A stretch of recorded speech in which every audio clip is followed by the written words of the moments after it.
और आपके जो सवाल है आप सवाल कर सकते हैं। बहुत बहुत धन्यवाद। सर, बिहार में जाति और राजनीति वोटर जो जातिवाद का जहर भरा हुआ है, इसे कैसे सामना होगा? मतलब पिछले 2.5-3 वर्षों से ये सैकड़ों बार सवाल पूछा गया है और उतनी बार इस बात का हम लोगों ने जवाब भी दिया है। जो भी पहलू समाज में है, समाज की जो भी सच्चाई है, वो राजनीति में भी उसका कुछ ना कुछ असर होगा। जाति समाज की एक बड़ी सच्चाई है, तो उस नज़रिए से राजनीति में भी जाति का प्रभाव पड़ना ही है। लेकिन जाति राजनीति की एकमात्र सच्चाई नहीं है। जाति एक सच्चाई है, एकमात्र सच्चाई नहीं है। अगर ऐसा होता, जैसा आप लोग बताते हैं कभी कभी कि बिहार में हर व्यक्ति जाति पर ही वोट देता है, तो पिछले 2.5-3 वर्षों से मैं ये सवाल पूछ रहा हूँ, समझाने का प्रयास कर रहा हूँ कि ये बताइए कि बिहार में मोदी जी को वोट दिया किसने? मोदी जी के जाति का तो कोई बिहार में रहता ही नहीं है। तो आप तुरंत कहिएगा कि भैया वो तो हिंदू मुसलमान के नाम पर, राष्ट्रवाद के नाम पर वोट पड़ता है। तो भाई जाति पर तो नहीं पड़ता है ना, चाहे राष्ट्रवाद के नाम पर पड़े या किसी दूसरे चीज पर पड़े। उसी तरीके से 18% मुसलमान साथी लालू जी को वोट देते हैं, वो लालू जी के जाति के तो नहीं है। तो आप कहिए वो इसलिए देते हैं कि भाजपा को नहीं दे सकते, उनके डर से देते हैं, लेकिन वो भी जाति पर तो नहीं दे रहे।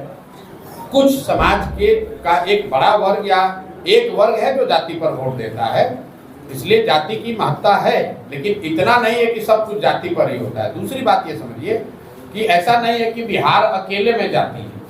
ये बिहार में रहने वाले लोग, यहाँ के नेता, खासकर पत्रकार वगैरह, आप लोगों ने ऐसी भूमिका बना दी है जैसे लग रहा है कि जाति सिर्फ बिहार में ही है। आप मुझे बताइए कि कम्मा रेड्डी कापू आंध्र प्रदेश में है या नहीं? वोकालिका लिंगायत कर्नाटक में है या उनकी राजनीति में महत्ता है या नहीं है? कुणबी मराठा महाराष्ट्र में जातीय आधार पर जो वहाँ पर राजनीति हो रही है उसमें उनकी भूमिका है कि नहीं है? हर जगह जाति की थोड़ी बहुत भूमिका है। ऐसा आप लोग क्यों बताते हैं जैसे लग रहा है कि खाली बिहार में ही जाति है?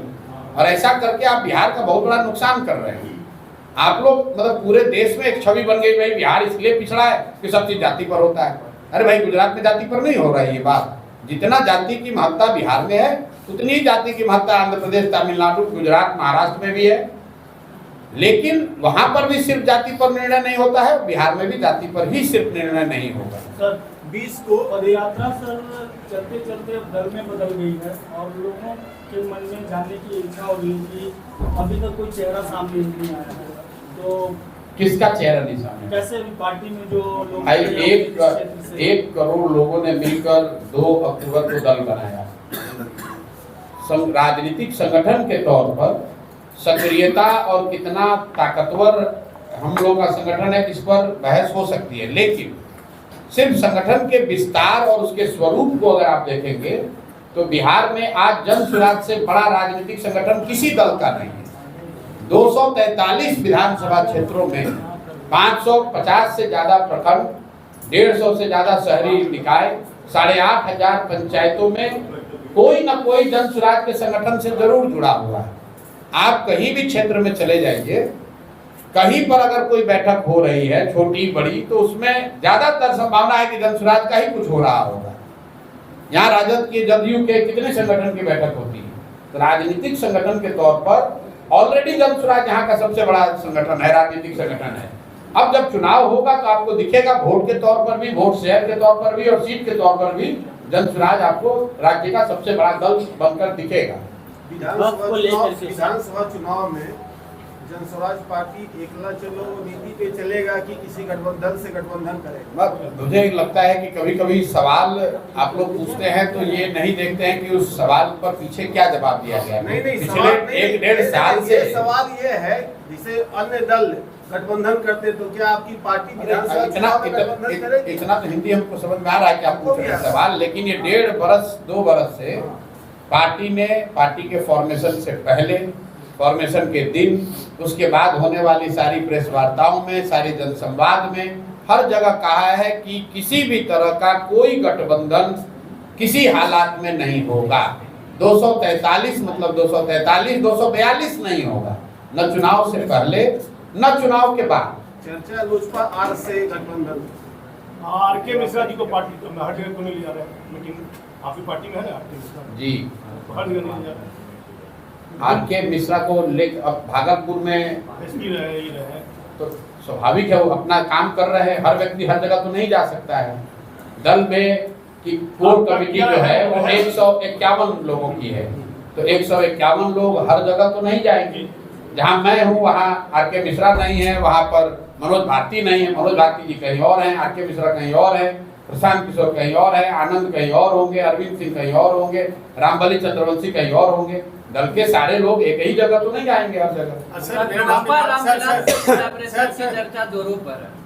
ये चर्चा आपके पास पहुंची होगी, हम तक तो कोई चर्चा ऐसी है नहीं। जब हमने कह दिया कि हम लोग 243 सीट लड़ रहे हैं, तो पिछली जहां तक हमको जानकारी है बिहार में तो 243 ही विधानसभा है, तो गठबंधन किस पर हो जाएगा? 243 के आगे कोई सीट होगा तभी तो होगा। 243 तो जनसुराज लड़ रहा है। चुनाव में सर कितना मजबूत देख रहे हैं आप अपने आप को? पूर्व के जो उपचुनाव हुए उसमें पार्टी का परफॉर्मेंस और अभी पार्टी का परफॉर्मेंस, इसको लेकर आप क्या समझ रहे हैं? देखिए, परिस्थिति पूर्व जो उपचुनाव हुए, कई लोगों ने कहा कि इनकी मुट्ठी खुल गई, तो निश्चित तौर पर मैं उनमें से नहीं हूं जो जबरदस्ती का बात करता है। उपचुनाव के जो नतीजे आए वो निश्चित तौर पर हमारी अपेक्षा के अनुरूप नहीं आए, लेकिन जब वो मुट्ठी खुली, जिसको लोग कहते हैं मुट्ठी खुल गई, तो मुट्ठी में क्या दिखा कि 11 दिन पुराना दल 10% वोट लेकर बिहार में आया। आप लोग तो खुद पत्रकार अनुभवी लोग हैं। बिहार में भाजपा जैसे दल को पहला 10% वोट लेने में 20 बरस लगा है। पिछले विधानसभा चुनाव में भाजपा को 19.6% वोट आया था। कांग्रेस जो सैकड़ों साल पुरानी पार्टी है उसको 9.6% वोट आया था। जदयू को 15% से कम वोट, और कोई भी दल नहीं है जिसको 10% ज्यादा वोट आया। जनसुराज 2 अक्टूबर को बना। 31 अक्टूबर को हम लोग को एक टेम्पररी सिंबल मिला, और ठीक 11 दिन के बाद जब चुनाव हुआ तो उसमें 10% वोट मिला है जनसुराज को। सिंबल की इतनी महत्ता है कि जो लोग आपको वोट देना भी चाहते हैं, अगर उनको सिंबल पता ही नहीं चलेगा तो वोट देंगे कैसे? और ये मेरा आकलन नहीं है। उसी उपचुनाव के बाद एक और उपचुनाव हुआ दिसंबर में, जिसमें सिंबल पर नहीं प्रत्याशी के नाम पर वोट हुआ एमएलसी का। उसमें जनसुराज को 22% वोट आया है। राजद तीसरे नंबर पर रही है और एनडीए का उम्मीदवार चौथे नंबर पर रहा है। तो अगर सिंबल के लिए हम लोग को थोड़ा और समय मिलता तो निश्चित तौर पर उपचुनाव में और बेहतर प्रदर्शन होता। लेकिन जो कुछ भी बात है वो जिम्मेवारी हमारी है। मैंने उसी दिन जब रिजल्ट आया तो कहा, मैंने 2 साल 2.5 साल पदयात्रा करके दल बनाया, और पदयात्रा के दौरान हम लोगों ने दल के संगठन या उसको वोट मांगने की जो प्रक्रिया है उससे नहीं जोड़कर समाज को बताना, समझाना, सिखाने पर ही फोकस रखा है। अब 2 अक्टूबर के बाद से मेरी पूरी ताकत समझ ये रही है कि दल का संगठन बनाया जाए। दल का संगठन मैं समझता हूं कि जून तक आते आते हर पंचायत में आपको फंक्शनल संगठन दिखेगा, जो किसी भी बिहार के किसी राजनीतिक दल के पास नहीं है। तीसरा चरण है चुनाव लड़ने का। और जो भी आप मेरे विषय में थोड़ा बहुत जानते हैं कि ये चुनाव लड़वाते हैं, चुनाव का कैंपेन स्ट्रेटजी करते हैं, तो उसका समय तो अब आ रहा है। आपके याददाश्त के लिए बता दूं कि 2015 में इसी बिहार में जब मैंने कैंपेन किया था, तो मेरा कैंपेन 2 जून 2015 को शुरू हुआ था श्री कृष्ण मेमोरियल हॉल से हर घर दस्तक की अनाउंसमेंट के साथ। तो 2 जून अभी आया नहीं है। 4 महीना कैंपेन के लिए बहुत लंबा समय होता है। तो हम लोग पहला प्रयास रहा 2-2.5 साल की पहले बिहार के समाज को जगाया जाए, बताया जाए कि जनसुराज की सोच परिकल्पना क्या है, लोगों को इकट्ठा करके दल बनाया जाए। जब दल बन गया तो उसको एक संगठनात्मक स्वरूप दिया जा रहा है, और जब अब दल का संगठनात्मक स्वरूप जून तक पूरा हो जाएगा तो आपको जून से बड़े पैमाने पर कैंपेन जो चुनाव के नजरिए से किया जाएगा वो भी दिखेगा, और निश्चित तौर पर उसका असर आपको चुनाव के रिजल्ट में भी दिखेगा। एजेंडा तो आप भी नीतीश कुमार और लालू के खिलाफ ही चला रहे हैं। एजेंडा हम बिहार को बदलने का चला रहे हैं, किसी एक व्यक्ति के खिलाफ नहीं चला रहे, ना किसी दल के खिलाफ चला रहे हैं। उस सोच के खिलाफ चला रहे हैं जो ये कहता है कि बिहार बदल नहीं सकता है। उस सोच के खिलाफ चला रहे हैं जहां लोग कहते हैं कि लालू के डर से भाजपा को वोट दे और भाजपा के डर से लालू को वोट दे। उस सोच के खिलाफ चला रहे हैं जहां लोग कहते हैं कि बिहार में इतना जाति है, इतना भ्रष्टाचार है, यहाँ पर इतना बाहुबल है कि कोई यहाँ खड़ा ही नहीं हो सकता है। जनसुराज का एजेंडा उस सोच के खिलाफ है कि बिहार को बदला नहीं जा सकता है, क्योंकि हम लोग ऐसा सोचते हैं कि नहीं, बिहार को बदला जा सकता है और बदलने की जिम्मेवारी चाहे आप उठाएं या हम उठाएं, प्रयास आज हो या 10 बरस के बाद हो, करना तो किसी न किसी बिहार के व्यक्ति को ही पड़ेगा। और हम लोग ऐसा समझते हैं कि ये हमारी जिम्मेवारी है, इस मिट्टी का कर्ज है। अगर भगवान ने हम लोग को बुद्धि शक्ति दी है तो हम लोग को निश्चित तौर पर इसके लिए प्रयास करना चाहिए, इसीलिए प्रयास कर रहे हैं। वक्फ बोर्ड जो सेशन पास हुआ है, इसके बारे में आप क्या कहना चाहेंगे? भाई, वक्फ बोर्ड के कानून के मेरिट को अगर हटा दिया जाए, वो अच्छा है खराब है उसको छोड़ दीजिए। हमारा या जनसुराज का वक्फ बोर्ड को लेकर विरोध इस बात को लेकर है कि जब देश बना, कुछ जो बेसिक मूल्यों के साथ देश बना, उसका संविधान बना, उनमें अगर कोई आप आमूल चूल परिवर्तन करते हैं तो जो लोग भी ये परिवर्तन कर रहे हैं उनकी ये जवाबदेही है, नैतिक और राजनीतिक जवाबदेही है कि जो समाज का वर्ग उससे प्रभावित हो रहा है उसको विश्वास में लेकर वो कानून बनाया जाए।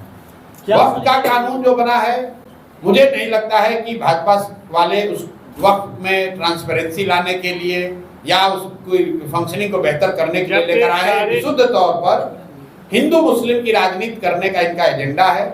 इसका प्रमाण ये है कि आप देखिए, पीछे एक कानून आया था सीए एनआरसी का, और भाजपा के समर्थकों को ये बताया गया कि सीए एनआरसी कानून इसलिए देश में जरूरी है क्योंकि यहाँ से मुस्लिम शरणार्थियों को, मुस्लिम आतंकवादियों को हटाना है। कुछ लोगों ने ये भी कहा कि हिंदू खतरे में है, अफगानिस्तान में, पाकिस्तान में, बांग्लादेश में, उनको लाकर देश में नागरिकता देनी है, इसलिए सीए एनआरसी लगाया गया का कानून लाया गया है।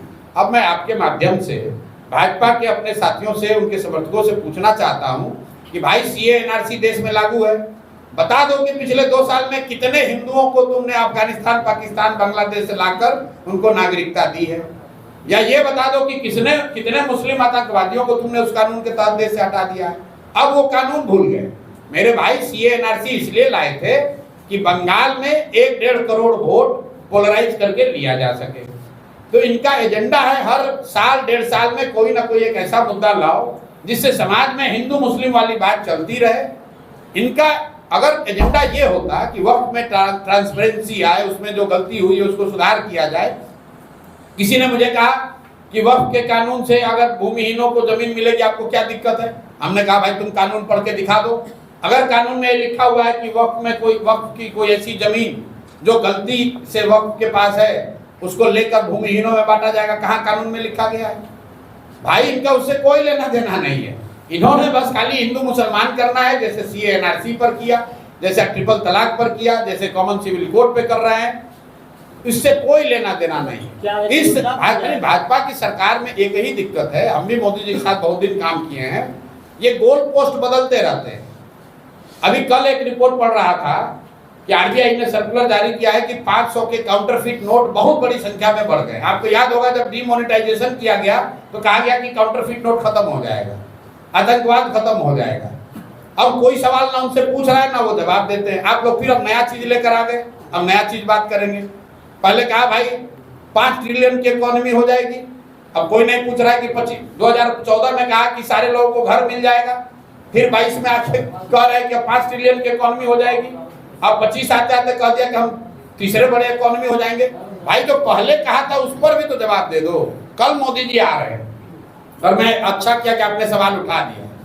अब मोदी जी से आप लोग को एक ही सवाल आपके माध्यम से पूछना चाह रहा हूं कि 2015 में सर आप आए थे, 1,25,000 करोड़ के पैकेज की घोषणा आपने आरा से बिहार के लिए की थी। 2015 के बाद से लगातार दिल्ली में आप ही की सरकार है और बिहार में भी नीतीश और भाजपा की सरकार 10 में 7 साल रही है। तो कृपा करके ये बता दीजिए कि क्या आपने 1,25,000 करोड़ भेजा कि नहीं भेजा? अगर भेजा तो इसका मतलब है कि आप ही की राज्य सरकारों ने उसको लूट लिया, या फिर आपने भेजा ही नहीं। तीसरी तो कोई बात हो नहीं सकती, क्योंकि हम लोग तो कहीं देख नहीं रहे। 1,25,000 करोड़ का पैकेज आपको हमको तो कहीं नहीं दिख रहा है। तो दो ही बात हो सकती है, या तो मोदी जी ने भेजा नहीं, या भेजा तो उन्हीं की राज्य सरकार ने उसको लूट लिया। तो मोदी जी को कल उसका जवाब देना चाहिए। सुनिए जरा, आप आ रहे हैं बिहार में मदद करने के लिए, देश के सबसे गरीब और पिछड़े राज्य बिहार में आप आ रहे हैं जनप्रतिनिधियों से संवाद करने के लिए। उसका खर्चा है सैकड़ों करोड़ रुपया। आप लोग देखे होंगे सरकारी आदेश जारी किया गया है, जितने पंचायती राज और जनरल एडमिनिस्ट्रेशन से जुड़े हुए लोग हैं, बजाता इनको टारगेट दिया गया है 200 400 बस करके 10 लाख लोगों को इकट्ठा करने का। ये पैसा कौन दे रहा है? ये पैसा आप और हम दे रहे हैं।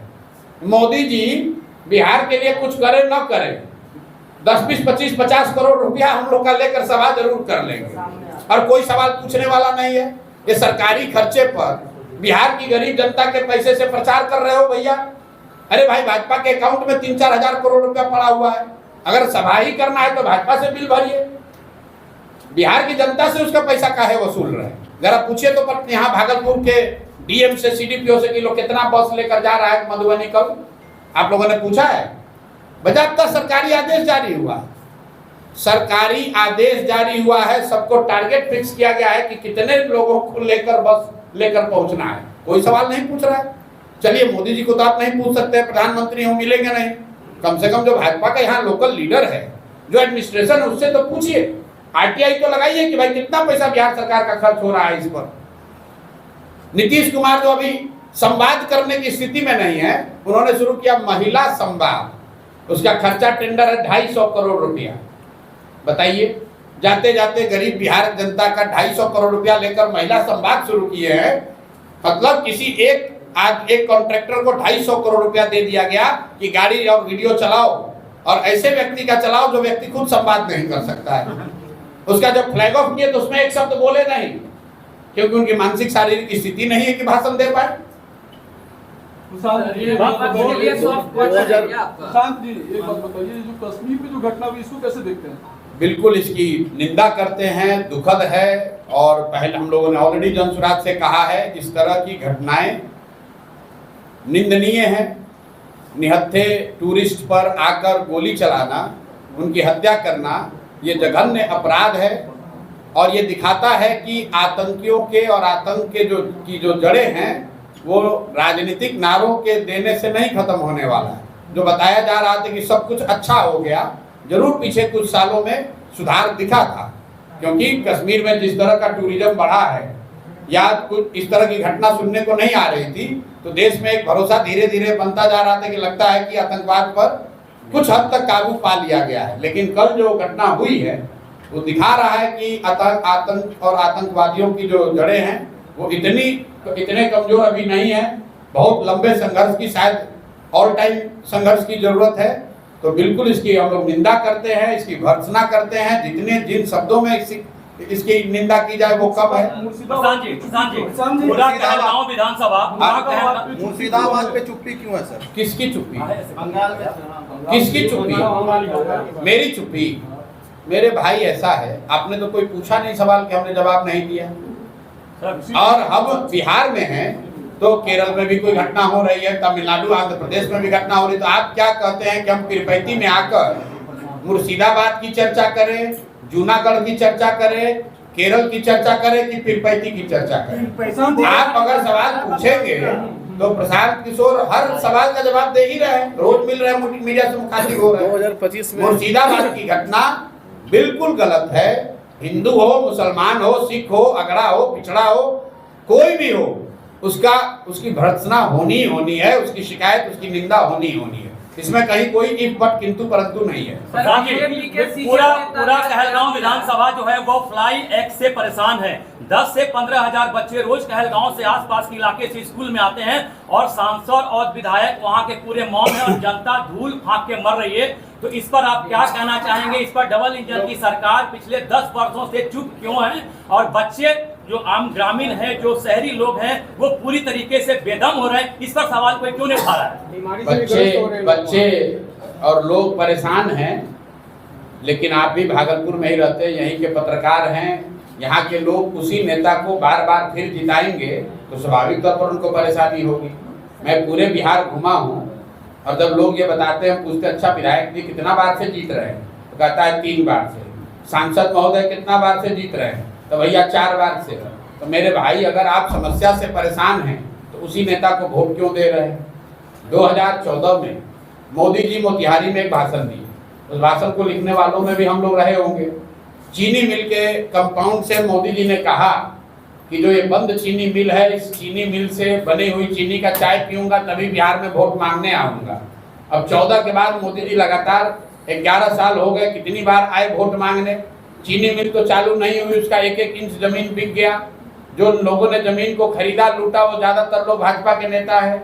लेकिन महत्वपूर्ण बात यह है कि मोतिहारी से भाजपा का सांसद विधायक उसके बाद से लगातार जीत रहा है। तो अगर आप चीनी मिल के न चलने से परेशान हैं, मोदी जी या किसी नेता ने जो गलत वादा किया उससे परेशान है, तो फिर उसको वोट काहे दे रहे हैं? और अगर वोट दीजिएगा तो वही स्थिति बनी रहेगी। जन सुराज का पूरा प्रयास यही है। हम तो मन से ये बात कहते हैं कि भाई आप 5 किलो अनाज के लिए वोट दे रहे हो तो 4 किलो अनाज मिल रहा है। आप मंदिर मस्जिद के लिए वोट दे रहे हो तो मंदिर मस्जिद बन रहा है। आप जात के लिए वोट दिए हो तो जाति जनगणना हुआ है। आप लालू जी को आवाज और सम्मान के लिए वोट दिए थे तो गरीब और पिछड़ों को लालू जी के राज में आवाज और सम्मान मिला है। आपने नीतीश को बिजली के लिए वोट दिया है तो बिजली आई है। लोकतंत्र में आप जिस चीज के लिए भी वोट देंगे वो आपको मिलेगा, कम मिले या ज्यादा मिले। लालू को दीजिए, नीतीश को दीजिए, मोदी को दीजिए कि प्रशांत किशोर को दीजिए। ये बेकार दिमाग लोग लगाते हैं कि हम किसको वोट दें। महत्व तो इस बात का नहीं है कि वोट किसको देते हैं, महत्व तो इस बात का है कि वोट किस बात के लिए देते हैं। जिस बात के लिए वोट देते हैं बिहार में भी वो चीज हो रहा है। बिहार में लोगों को अपने बच्चों के पढ़ाई रोजगार की चिंता नहीं है, उसके लिए वोट करना नहीं है। तो अभी देख लीजिए, अभी मुर्शिदाबाद पर सवाल हो रहा है, वोट पड़ेगा कश्मीर के नाम पर, वोट लोग देंगे गुजरात में बुलेट ट्रेन का कहानी सुन के। तो भैया गुजरात में बुलेट ट्रेन चलेगा और आप नरकटियागंज और पीरपैंती में धूल फाकिएगा। 2025 में सर कितना मजबूत आप अपने आप को देख रहे हैं इस विधानसभा? भाई 2025 को लेकर 2-3 प्रेडिक्शन आप सुन लीजिए। हम जो पहले काम करते थे तो मेरी बातों को पत्रकार लोग बहुत गंभीरता से लेते थे।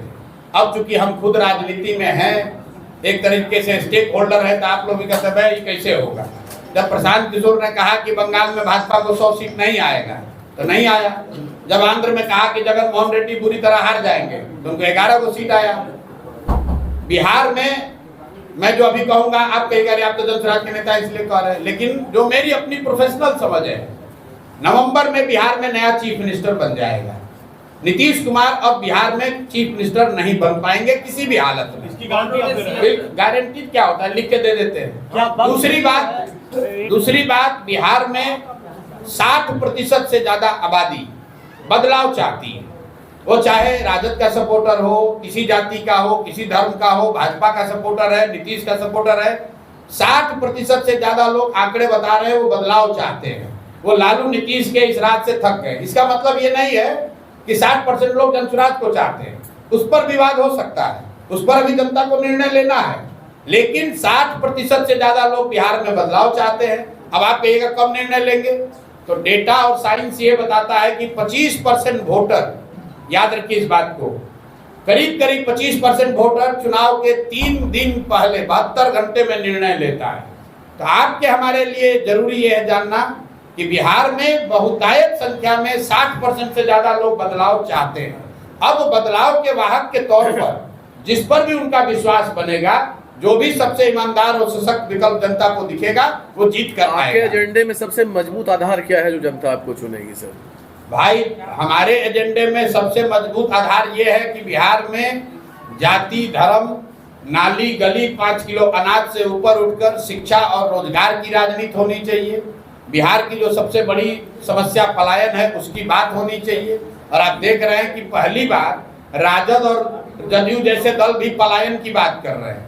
तो जनसुराज की क्या ताकत है ये तो आपको अभी दिख रही है। बिहार की राजनीति में पहले कभी पलायन पर आपने चर्चा सुनी हो, कभी शिक्षा पर बात सुनी हो तो बता दीजिए।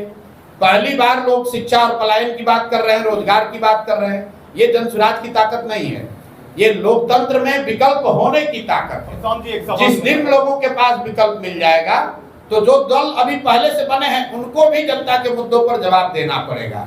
क्योंकि अभी तक वो मुद्दों की बात इसलिए नहीं करते, उनको मालूम है कि काम करे चाहे नहीं, डर के मारे हम ही को वोट देगा। अब जब विकल्प एक मिल गया है तो सबको जवाब देना पड़ेगा। प्रशांत जी, एक सवाल है कि जाति और धर्म के नाम पर जो है जितनी प्रतिशत आबादी रहती है उतना उसका जो है उम्मीदवारी या फिर उसको राजनीति में जो है हिस्सेदारी मिलती है। लेकिन सबसे अधिक हिस्सेदार आबादी जो है आज युवाओं की है, 60% से अधिक है। तो राजनीति में उसे जो है उम्मीदवारी के लिए या चुनाव लड़ने के लिए जगह नहीं मिलती है। तो जनसुराज इस पे जो है आगे कुछ करेगी ये, क्योंकि आप भी जो युवाओं के कंधे पे जो है आगे बढ़ रहे हैं। हम किसके कंधे पर आगे बढ़ रहे हैं हमको तो ये नहीं पता है। चलिए कम से कम आप मान तो रहे हैं कि हम आगे बढ़ रहे हैं। जी जी।